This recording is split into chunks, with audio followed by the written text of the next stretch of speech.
নমস্কার, আমি ডক্টর দীপান্বিতা পাল, homeopathy consultant. আজ এই ভিডিওটির মাধ্যমে আপনাদের একটি আনকমন রোগের সম্বন্ধে আইডিয়া দিই।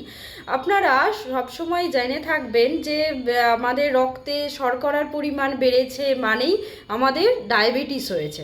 কিন্তু আপনাদের জানতে হবে ডায়াবেটিস কিন্তু অনেক ধরনের হতে পারে।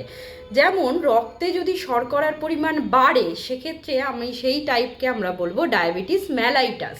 কিন্তু আর একটা টাইপেরই ডায়াবেটিস আছে, সেটা হচ্ছে ডায়াবেটিস ইনসিপিডাস। এই ডায়াবেটিস ইনসিপিডাস কিন্তু রক্তে শর্করার পরিমাণ বাড়লে হয় না। এটা কিভাবে হয়? আমাদের ব্রেন থেকে এডিএইচ নামক এক প্রকার হরমোন বেরোয়।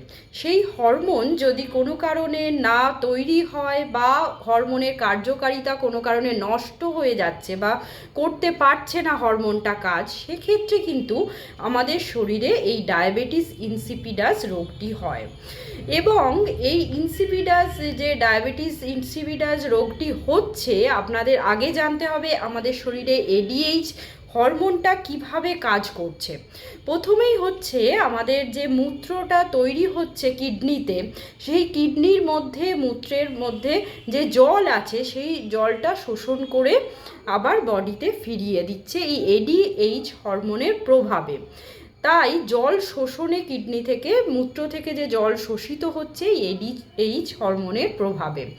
তাই আপনাদের যদি এডিএইচ হরমোন তৈরি না হয়, যদি আপনাদের দেখা গেল এডিএইচ হরমোনের কার্যকারিতা নষ্ট হচ্ছে, সেক্ষেত্রে দেখা যাচ্ছে আমাদের কিডনিতে যে মূত্র উৎপন্ন হলো তার থেকে যে জল শোষণ করে নেওয়ার ক্ষমতা সেটা কিন্তু আমাদের হ্রাস পাচ্ছে।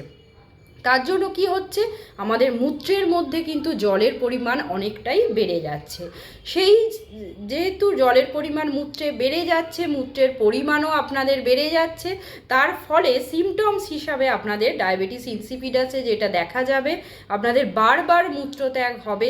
একবার করার পরেও যেন মনে হচ্ছে আবার পাবে, কারণ মূত্রের পরিমাণ অলরেডি বেড়ে গেছে, যেহেতু এডিএইচ হরমোন আমাদের শরীরে কাজ করতে পারছে না। তার জন্য আপনাদের দেখা যাচ্ছে বারবার মূত্রত্যাগের জন্য আপনাদের জল পিপাসাও বেশি পরিমাণে পাবে, আপনাদের বারবার জল খেতে হবে, অনেক সময় দেখা যায় ডিহাইড্রেশন হবে। এই সমস্ত সিমটমসগুলো কিন্তু আপনাদের ডায়াবেটিস ইনসিপিডাসে দেখা যাবে। এক্ষেত্রে কিন্তু আপনাদের রক্তে শর্করার মাত্রা যদি আপনারা পরীক্ষা করেন সেটা কিন্তু পাবেন না। তাই অবশ্যই খেয়াল রাখবেন, আপনারা বারবার মূত্রত্যাগ করছেন, বারবার জল খাচ্ছেন, সেক্ষেত্রে কিন্তু আপনাদের হয়তো এডিএইচ হরমোনের কোনো সমস্যা হয়েছে, অর্থাৎ ডায়াবেটিস ইনসিপিডাস রোগে আপনারা আক্রান্ত হয়েছেন। তাহলে আশা করছি এই ভিডিওটি আপনাদের একটা নতুন কিছু তথ্য দিল। আপনারা যদি এটাকে হেল্পফুল মনে করেন অবশ্যই শেয়ার করবেন এবং আমার পেজটিকে ফলো করে রাখবেন। নমস্কার, সবাই ভালো থাকবেন।